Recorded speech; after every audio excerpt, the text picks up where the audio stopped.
Flex lang natin mga boss yung ating Yamaha DSX 15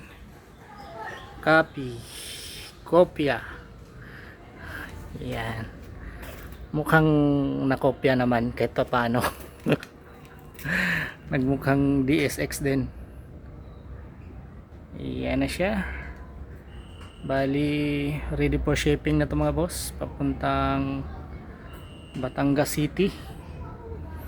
Naantay na may-ari ito kasi dapat gamitin ngayon to, kaya lang nabitin yung ating paggawa. Nabutan tayo ng deadline dahil matagal na natapos to, kaya lang maulan kasi hindi napipinturahan agad. Sisira din kasi yung pintura pag pinilit na pinturahan ulan. Siya kahit pa paano naayos na may pagkapintura. Yan, sa nagtatanong kung anong klaseng pintura yan, nansag yan mga boss. Nansag. Buga siya, hindi siya pahid.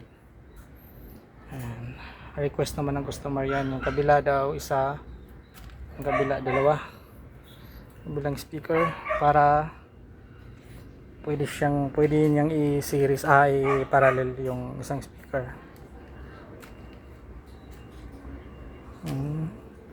Mga baguhan dyan kung ano yung gamit dito nagfi-fit yung rubber coating, yung rubber niya sa ilalim dito nagfi-fit para kahit pa paano vibrating, hindi siya basta-basta nauusog.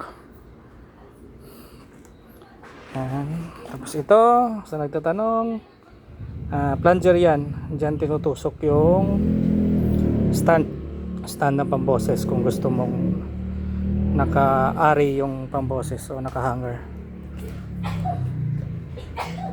Ayan siya. Mali sa nagtatanong magkano presyo nito, 9,500 mga boss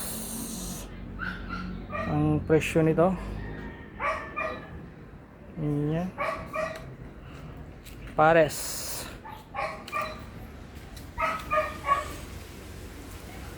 Bali may ano to sa ilalim mga boss,